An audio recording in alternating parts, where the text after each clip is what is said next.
Did you know? There's never been a bigger force in change than technology. Changes everything. Changes how we shop. Who swore that they would never put their credit card online and shop online? Amazon, have they started doing the drone deliveries? I think that's something, right? The mailman still comes to my house all the time. My wife orders stuff on Amazon all the time. I swore I'd never put my credit card number in there. Now I can't tell you the last time we went to a mall or shopping. Changes how you socialize. Talked about LinkedIn, Twitter. There's a great picture up there. How many times do you get the kids in the same room and they're sitting next to each other and texting each other? Is that not like the craziest thing? How many people let your employees check Facebook on the work computer while they're at work? About half. They're going to do it. Whether they do it on their work computer or they do it on their phone, they're going to check it. It's a chance for them to reconnect with the world. They're used to being connected. This younger generation, they're used to being connected with their friends, with their coworkers. They're going to check Facebook. They're going to check their social media. Whether you allow it or not, they're going to do it. So it's encouraged. It's encouraged to see. These are the way, you've got to adjust the way you think about keeping these young people. And old people too. If I couldn't check Facebook, I'm not saying I would leave, but it makes me a little happier at work, lets me know what's going on. Changes how we talk. Remember when text first came out? Was that not the stupidest thing? I've got this phone in my hand, and I'm going to type to somebody else. But now when was the last time you had a conversation on a cell phone? It's rare. It's rare. So innovation has redefined everything we've done. If you take a look at this here, sourcing has been around. Well, it's been around for a long time. If you go back to the 80s, before I was in sourcing, if you actually, if you went into a word processor, and I know the millennials are probably, what's a word processor? If you went in and typed sourcing, actually souring would pop up. S-O-U-R-I-N-G, back in the 80s. Around the 90s, we started talking about strategic sourcing. Ariba came onto the scene. All of a sudden, you've got e-procurement, e-sourcing, e-everything, right? TCO, total cost of ownership, BPO, LCCS, low cost country sourcing, SRM, risk management, crowdsourcing, and big data. So what's next?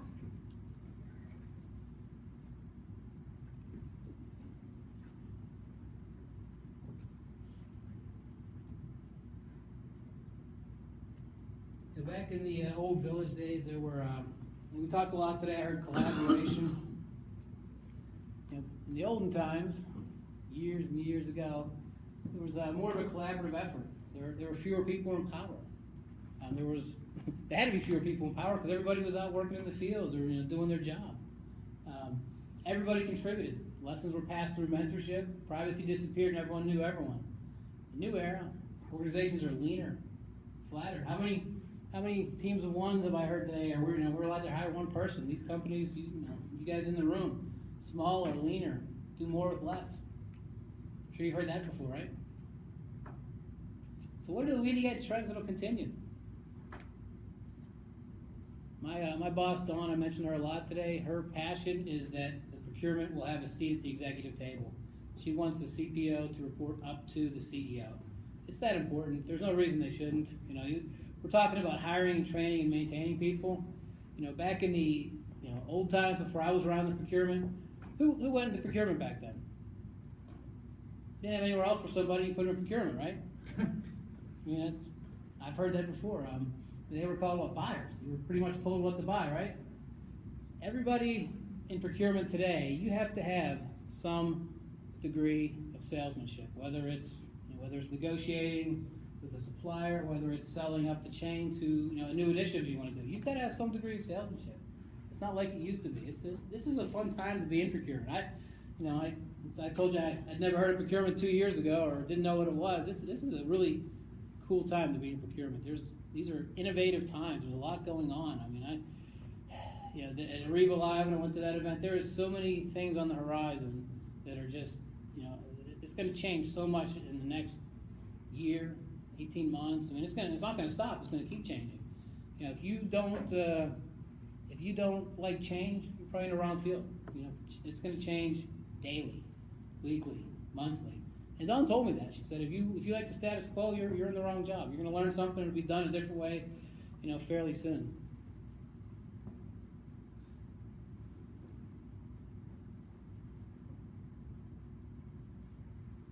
So I'm not going to touch too much on contingent workforce because I know Michael did talk about it a little bit. But who in here has contingent labor on their staff? Probably mostly everybody, right? Who has contingent labor that's been there for more than 2 years? How many times do you meet those people? Sometimes you meet someone and you didn't even know they were contingent. Right? Did they get invited to your Christmas parties? Did they get their birthdays off? They're not supposed to. You look back at hiring. I've seen a lot of resumes in my days. I'm sure a lot of you had.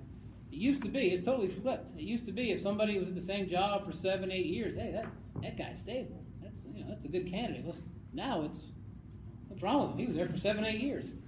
Yeah, it really is. It's changed the way you look at it. This younger generation, they want to be challenged. The worst thing you can do is hire fresh talent, any talent, and give them boring, menial tasks. Constantly challenge them. Always challenge them. Give them a lot of feedback.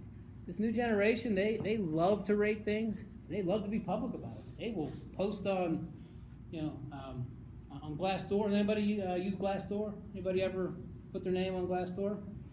It's years ago. You'd watch TV, and who did you trust? You trusted commercials, right? Now who do you trust? You trust a rating. You trust a stranger in Paducah, Kentucky that bought a refrigerator. But this new generation, that's what they do. They rate and they feedback. You've got to give them constant feedback. Does anybody still do annual reviews? Probably a few of you, right? I'll bet you the millennials hate that. Once a year, you're going to tell me how I'm doing. They want feedback more often than that. Hey, you're doing a great job, or hey, you could do this better. They don't mind the feedback. They like the feedback, good, bad, or indifferent. But the annual review it's a thing of yesterday. Pay grades, it drives them crazy. This guy's been here. This employee's been here 6, 7 years. They're at this pay grade, and I've been here 6 months, and I'm making less. Does that make sense? We've got to change the way we think. Really, if you want to hire and keep the best talent, look at this room. This is Columbus. This is a fairly small. I live in a small place. This is a fairly close knit group. I mean, so many people were last year at the same companies. You're going to have your new talent, your new generation of talent. You're going to have them for less time. They're going to stay with you less. They're going to stay with you 2, 3 years. Make sure when they go, they leave on good terms. There's no reason and from personal experience, I've been at jobs where you were getting ready to leave, and they always tried to talk you out of it, or you left with a bad taste in your mouth. Don't do it. It'll be on Glassdoor. If you're going to look for a job, where do you look? You look on Glassdoor. John, he's a jerk. I don't want to work for him.